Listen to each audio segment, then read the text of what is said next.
စကိုင်းတိုင်းတမူးမြို့နယ်ကလေးတမူးလမ်းမကြီးဘေးမှာရှိတဲ့ခမ်းပတ်မြို့နယ်ပတ်ဝန်းကျင်ကျေးရွာတွေဖြစ်တဲ့ဝီတုံနဲ့ကနန်းကျေးရွာတွေကိုစုပ်စုကတပတ်ကြာဘုံကျဲတိုက်ခိုက်နေရလို့စီးရဲသတင်းမြစ်တွေကအမှတ်ပီကိုပြောပါရယ်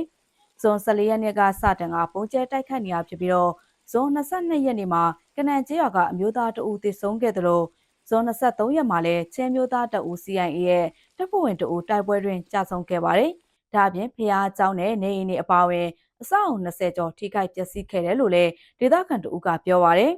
ကလေးတမူးလမ်းမကြီးမှာရှိတဲ့ခမ်းပတ်မြို့ကိုဇွန်လ20ရက်နေ့မှာစုပ်စုတပ်တွေကပြန်လည်ထိန်းချုပ်ပြီးနောက်မြို့ပေါ်ရက်ကွက်မှာတိုက်ပွဲတွေဆက်လက်ပြင်းထန်နေတာပါတိုက်ပွဲတွင်တမူးမြို့ဇော်ဘွားရက်ကွက်ကပြူစောဒီကောင်းဆောင်ပါဝင်စုပ်စုဝင်10ယောက်ထပ်မံတေဆုံးမှုရှိတယ်လို့လည်းစေးသတင်းမြစ်တို့ကပြောပါရယ်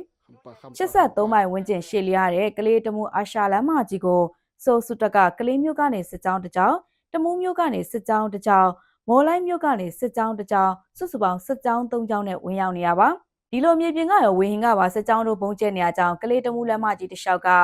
ခွန်မွန်နွမ်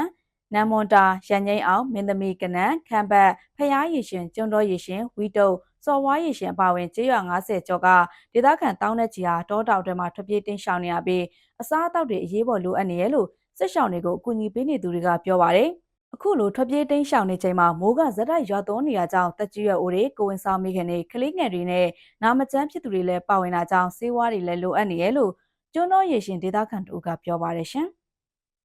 ပြစ်ခတ်တိုက်ခိုက်ခံရခြင်းအိမ်ပြင်ဘက်လဟာပြင်မှာရှိနေပါကရေမြောင်းနေကြဒါမှမဟုတ်ကြောက်တုံးကြောက်ခဲနဲ့မာကျောတဲ့အရာဝတ္ထုတွေနောက်ဝင်ရောက်ပုံခိုပါပုံခိုစရာမတွေ့ပါကမြေအနေပိုင်းကိုရှာပြီးဦးကောင်းကိုလက်နှစ်ဖက်နဲ့အုပ်မြေကြီးကိုတောင်နဲ့ထောက်ခါမှောက်လျက်နေပါဗဇက်ကိုဖွင့်ပြီးမျက်လုံးကိုမှိတ်ထားပါ